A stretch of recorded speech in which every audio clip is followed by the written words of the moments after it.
Alright, good morning po mga boss. Overhauling natin ngayon is Smash 115. Ang issue nito is third gear, ang sira. Ayan. So bali si Kabro yung may-ari nito ay pinabili daw ng pyesa. At ilang beses daw nagpabalik-balik sa lugar na nagpabili sa kanya ng pyesa ng third gear. Apat na beses na nagpabalik-balik sa shop na yon. Kaya lang, hindi daw pinapansin. Hindi daw pinapansin yung motor niya. Nalaglag na. Hindi pinapansin mga kabro. Oh, may kwan pa tong laman ng kwan niya. Yan. Kaya si kabro pumunta na lang dito sa atin. Kaya pa-overhaul niya tong motor niya. Third gear issue mga kabro. Yan. Nasaan na yung third gear niya, Brad? Ito. Ay, iba. Nasaan na? Nasaan na yung sirang gear niya, Brad? Ito yung sirang third gear mga kabro. May issue. May tama. Ito, magaspang ang third gear. Yan, mag-focus ka. Mag-focus ka, Samsung. Wala tayong pambili. Ito, magaspang na yung gear. Kaya pag tumatakbo, magaspang din yung takbo pag naka-tersera ka na. Primera, segunda, smooth. Pag naka-tersera ka na, magaspang yung takbo. Ito yung issue. Ang pinapalitan dito, mag-asawa. Ayan o, pares. Right? Dalawa. Hindi pwedeng isa lang ang palitan mo dahil hindi rin magtatagal. Dapat pares talaga. Ayan o. Mag-asawa silang may tama. Yan, wag lang tawang may magkaroon ng tama. Okay lang yung pyesa ng motor, mapapalitan, pero yung tao hindi na.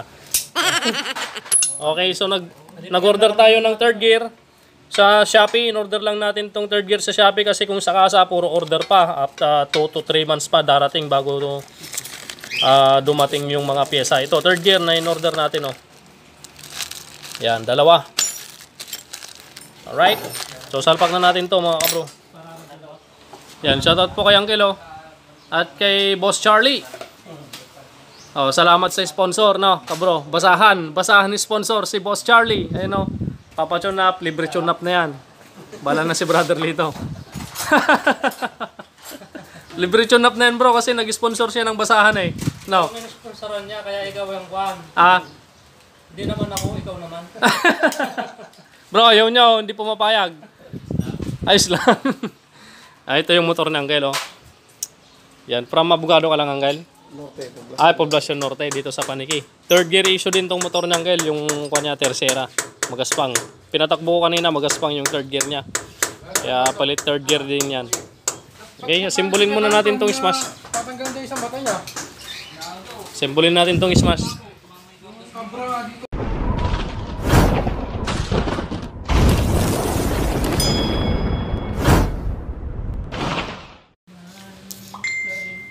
Okay, so dito mga kabro, ituturo ko sa inyo kung paano magpalit ng third gear ng Smash 115. Ayan mga kabro, bago, original, excuse me po, third gear. Yan, salpag natin yung third gear. So wala na tayong lalagay na washer sa ilalim niyan. Third gear kagad, tapos itong lock or yung kanyang circlip. Yan, so ilagay na natin yung circlip. Gamitan lamang natin ng long nose or kaya circlip tools. Yan, itulak lang natin mga kabro. Yan. Yun, oh. Okay na. So nilagay na natin yung lock. Tapos isunod naman natin ilagay dito mga bro. Bago na yung third gear na yan mga bro, original. Yan, ilagay na natin yung isang gear. Yan, ito yung kwarta. Yung fourth gear. Yan, ang kabit niyan ganyan. Hindi pwedeng pa ganyan. Dahil hindi kakagat yung mga gear. Dapat ganyan. Alright? Sunod natin dito. Yan, yung segunda. Yan, primera. Ito yung segunda. Alright, wala nang washer na ilalagay dun sa may segunda. Sa ibabaw na lang niya. Okay. Yan, itong washer na to sa ibabaw. Yun. Okay na yan mga bro. Main shaft. Main shaft drive. Tapos na, dito naman tayo sa counter shaft mga bro. Madali lang magbuo mga bro transmission ng Smash. Ito yung kapartner ng third gear na binili natin. Yan, ang kabit naman yan, pag ganyan. Alright. Yan, nagkaagatan, ibig sabihin goods ang kabit, hindi pwedeng pag ganito. Dahil hindi magkaagatan yung dalawang gear, dapat ganyan. Okay, so tapos, lagay na natin yung primera. Yan, primera malaking gear, wala na tayong lalagay na bushing or washer sa ilalim. gear kaagad. Tapos dito sa ibabaw nito ay yung washer. Kamukha din itong washer nito yung sa my main shop. Ito. Yan. Magkamukha din yung washer yan kahit magkabaliktad ang kabit nyo. Okay lang yan. Okay. So goods na tayo dito. Isalpak na natin itong transmission. Primera, segunda, tercera yung bago. At ito yung kwarta. Fourth gear. Alright. So salpak na natin. Ayan. Ilagay na natin yung transmission. Lagyan na natin yung shifting fork. Yan, makikita nyo dito kasi sa shifting fork niya, malaki tsaka maliit. Yan, so itong malaki, lalagyan natin sa counter shaft. Yan, sa bandang ilalim ng counter shaft, lagyan muna natin ng langis mga kabro. Okay, yung video ito is para sa mga hindi pa masyadong sanay sa pag-overhaul ng Smash at sa pagbuo ng transmission. Okay, so itong maliit doon sa may main shaft. Alright. So, ibuka muna natin yan. Hindi muna natin ikakabit dahil shifting drum muna ilalagay natin. Yan. Ito yung shifting drum. Lagyan muna natin ng langis. Tapos, i-shoot na natin. Yan. Okay. At pagkatapos yan, pwede na natin ipwesto yung mga shifting fork. Yan. Hindi magkatapat yan. Dapat iangat ng konti yung gear para magtugma. Yan. Yung shifting fork sa may shifting drum. Alright. So, nailagay na natin yung dalawang shifting fork. Pagkatapos natin ilagay yan mga bro, magkatapos natin ipwesto, ilagay na natin yung dalawang pin ng fork. Yan, langisan muna natin para smooth ang swabe at smooth at swabe ang pasok. May mahaba, may maiksi. Makikita nyo may mahaba, may maiksi. Yung mahaba dito sa may counter shaft. At yung maiksi, doon naman sa may main shaft. Yan. Ganun lamang mga bro kasimple. At isusunod naman natin dito mga kabro ay yung kanyang kick axle. Yan. Dito tayo sa kick axle. Paano simbolin yung kick axle niya? Makikita nyo walang nakakabit yan. Ang unahin natin ditong ilagay yung washer na isa. Ito. Medyo manipis na saktong-sakto lang sa may axle yung butas sa gitna. Yan. Okay, so pagkatapos, kick spring. Yan, yung kawit ng spring, ipasok lang natin dun sa butas. Makikita nyo naman yung butas. Yan, tapos yung lock. Alright, yung hati ng lock, ipagitna nyo lang dyan yung kanyang spring. Yung ipinasok natin sa butas. Okay, so ganyan lang. Bago natin salpak yan, kontrahin natin, ikot natin ng konti yung spring para hindi malaglag yung lock. Kagaya nito. Ikot ko ng konti yung spring. Yan, nakakontra para hindi malaglag yung lock.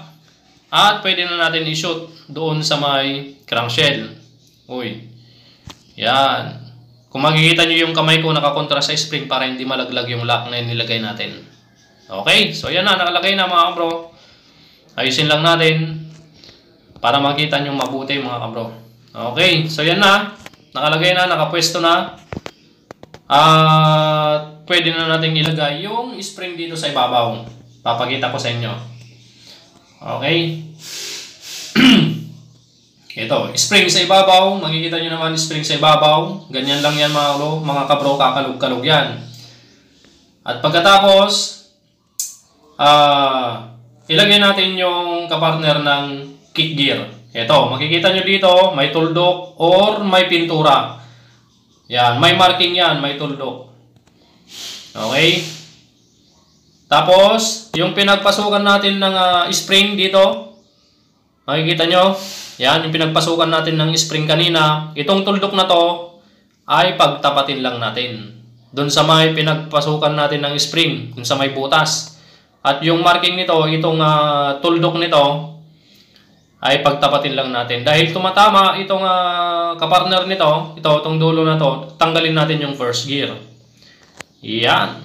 Tanggalin natin yung first gear at pwede na natin ilagay ito. Make sure na magkatapat yung marking ng kick gear o stopper gear doon sa may butas ng spring kick, doon sa pinagpasukan natin. Pagkatapos nyan, iikot natin, angat natin ng konti. Make sure na hindi aalis sa marking. Yan, ikot-ikot lang natin hanggang sa ito, yung sawa ng kick gear ay bumaba na. kagaya niyan. Okay? Okay na yan. So, isunod naman natin ilagay dito mga kabro ay yung primera. Ilagay na natin. Yan. Tapos yung washer. Oh, yos. At dito naman, lagay na natin yung kapartner ng kick gear. Ito. Wala nang washer sa ilalim. Diretso salpak na tong gear na to. Yan. At makikita nyo, pantay na pantay itong kick gear dito sa may primera. Okay. Ganyan ang tamang gabit niyan. At isa pang washer dito sa ibabaw ng kick gear. Yan. So, ayos na to mga kabro. Goods na. Ganyan lamang mga kabro assembly ng transmission ng Smash 115. Yan. So, takpan na natin to mga kabro. At isusunod nating assemblin sa bandang clutch side. Okay, nakita nyo yung pag-assemble natin ng transmission at pagkabit ng kick, tsaka mga washer, tsaka mga spring. So, dito na tayo sa Alpha 125 ng Kel. Check, third gear. Ano? Nasaan? Goods? Nako. Patay. Goods daw ang third gear. Mali tayo, mali. Joke lang. Ito yung third gear niya mga bro. Oh, ito yung third gear. Oh. Pod ang third gear talaga mga kabro. Ito. Yan. Pod. Nakarkaro pa yung pangitak kanya mga kalala. Ito naman yung asawa niya. Oh, natsambahan natin yung hula. Bungal na oh. Oo, natsambahan yung hula. Wala na. Nakachamba? Nabungal na, natsambahan natin yung hula natin. Natsamba. Hindi na naman tayo nagmintes mga kabro. Nabukbuk na. Ayan, third gear issue talaga mga kabro. O, wag nyo nang dagdagan ng sira para kumasya yung budget ng Kel. Wala siyang bayad. Gasket po lahat. O, gasket, buo lahat. Nako. Good. Pag nasira yung center, palitan natin kasi mahirap linisan yan pag kwan. Center talaga. Oh, center madalas. Center madalas, malutong. Kaya palitan natin ng center gasket. Yung ano, pa-check na rin yan yung ano, yung... Lining, o check nyo yung lining, baka pudpud na. Okay. Tapos ito yung stopper cam, pudpud na rin. I-check nyo lang. Di nyo Nako! O, palitan na rin natin yung stopper cam. Pagbabakyap tayo. Anong gusto mong Kel? Gawin natin smooth yung cambio? Ha? Kasi matigas si cambio eh. Kung malit lang ang gastos, Oh, kakayanan natin. gawin na ang natin smooth yung cambio ng Kel para minsanan. Siya rin lang na na-overhaul. Gawin na natin smooth. Magpakulo na tayo ng tubig, Angel. Angel, magpakulo na tayo ng tubig para lumambot yung cambio mamaya. You serious? Ayan. Siyempre, dati pa rin yan, oh. Gagawin natin dyan na modified. Stopper cam. Gear shift cam. Okay. Ayan. Okay, natakpan na natin mga bro. So dito tayo sa bandang clutch side, sa may shifting drum, sa may gear shift cam. May 5 malilit na pin dyan. Lalong-lalo na dito, isang maliit muna na pin. Yan, isang pin na maliliit. Ito, bali 5 yan. 1, 2, 3, 4, 5. Pang-anim yung maliit. Ito, yung maliit, lagay natin dito. Yan. Okay. Tapos, lagay natin tong yan. Patong natin dito sa shifting drum. Tandaan nyo yung mga maliliit na pin, lagay nyo sa magneto pag nagbabaklas kayo kapag yan nawala wala na. Lagyan nyo na lang ng pako mga bro. Mahirap maghanap ng piyesang ganyan mga bro. Yan. Okay. So, yung 5 natitirang pin dito sa mga butas nito. 1, 2, 3, 4, 5. Lagay na natin. Yan. So, nilagay na natin yung 5 mga kabro. Tapos, lagay naman natin yung harang dito. Yung takip. Yan. So, ito yung takip niya mga kabro. Lagay muna natin to. Yan. Sa ibabaw, yung star. Yan. Tapos, itong star na to, ilagay na rin natin. Yan. Tapos, tornilyo, tsaka washer. Alright. At bago natin pala ilagay ito, tanggalin muna natin ulit. Lagay muna natin yung cambio axle. Yan, lagay muna natin itong shafting ng cambio. Make sure na may washer yan mga bro dito. May makapal na washer yan. Yan o. Yan, shoot muna natin.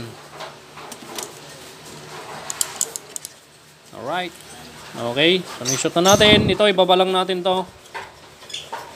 Yan. So, pwede na natin ilagay yung malaking washer sa ibabaw. Tapos, yung starfish. Yan. Tapos, yung washer at 10mm na tornilyo. Okay, so tandaan nyo yung pagkabit ng mga yun, yung mga pin na maliliit. Higpitan na natin to. Okay, so naigpitan na natin yung bolt. Ilagay natin yung stopper cam. Yung stopper cam, may tornilyo yan na G's, tapos may washer na maliit sa ilalim. Yan, oh. Yan, may washer yan. Tapos yung spring, return spring, nakalagay na. Lagay na lang natin to. Okay, so nailagay na natin yung stopper cam. Make sure na magkakambyo. I-kuhan natin tong axle niya. Ito, tulak lang natin. Primera, segunda, tercera, kuwarta. Okay, bawas. Tercera, segunda, primera, neutral. Alright, good. Sang cambio, lagay na natin yung buong panggilid nito. Okay, suminsana na natin. Tuturo ko na sa inyo lahat para pag nag-assemble kayo ng smash, bandang loob tsaka bandang panggilid, hindi kayo maligaw mga kabro. Yan, lagay na muna natin yung yan. Ito, dito. So, langisan muna natin yung mga bulitas para may pampadulas. Yan. Alright, tapos pagkatapos natin lagay yan, syempre, lagay na natin to. Yan, dito. Yun o, swak na swak.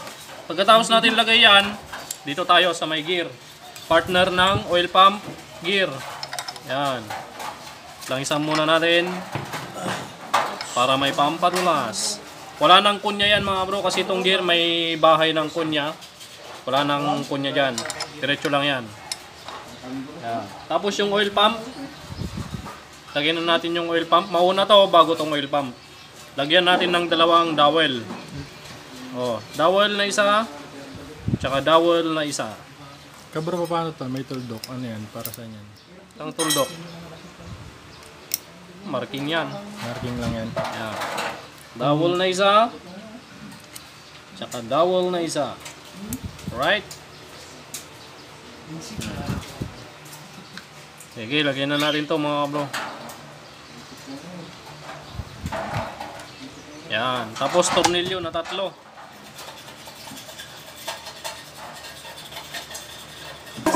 Yan, nilagay na natin yung 3 tornilyo.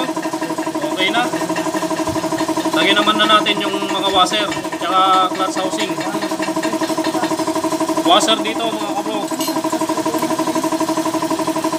Yan, ito washer. Isa. Dito yan. Yun, swaktong-swakto. Tapos bushing. Lagay natin ng langis para may pampadulas. Iyon o, napaka-smooth. Ilagay na natin itong kanyang clutch housing. Siyempre, ilagay muna natin yung washer dito. Hindi pa to.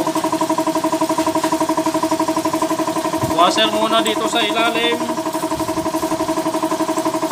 Yan. Washer sa ilalim. Saan ba yung washer niyan? Baliktad yata. Yan, washer muna dito mga kabro. Tapos itong clutch housing, lagyan natin ng washer dyan sa ibabaw. Tapos lagay natin yung clutch hub tsaka lining.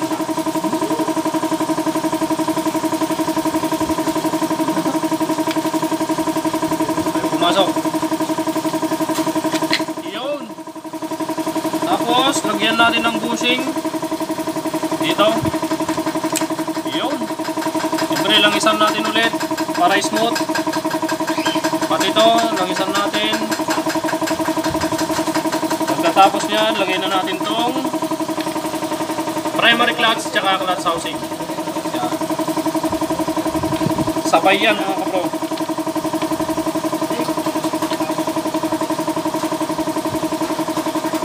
Silipin natin dahil medyo mahirap isalpak to, mahirap pagtapatin yung one. Lalo na to. Yun! Yun! Pumapasok na mga kabro.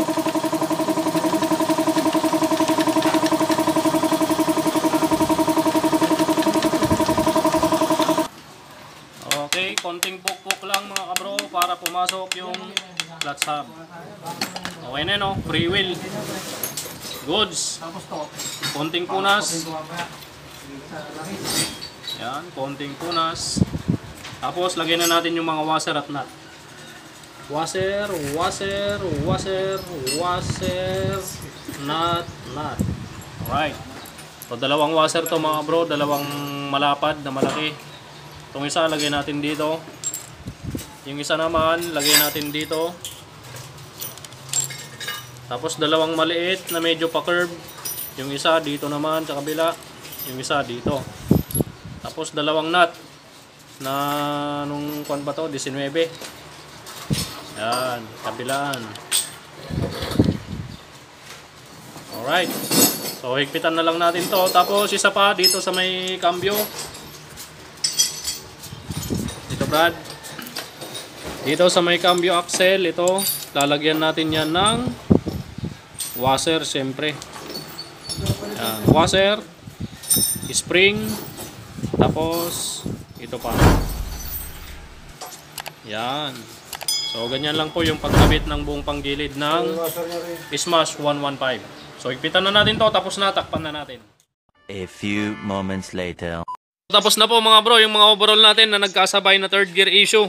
Smash tsaka TMX 125 Alpha. Ayun o, tapos na to mga bro.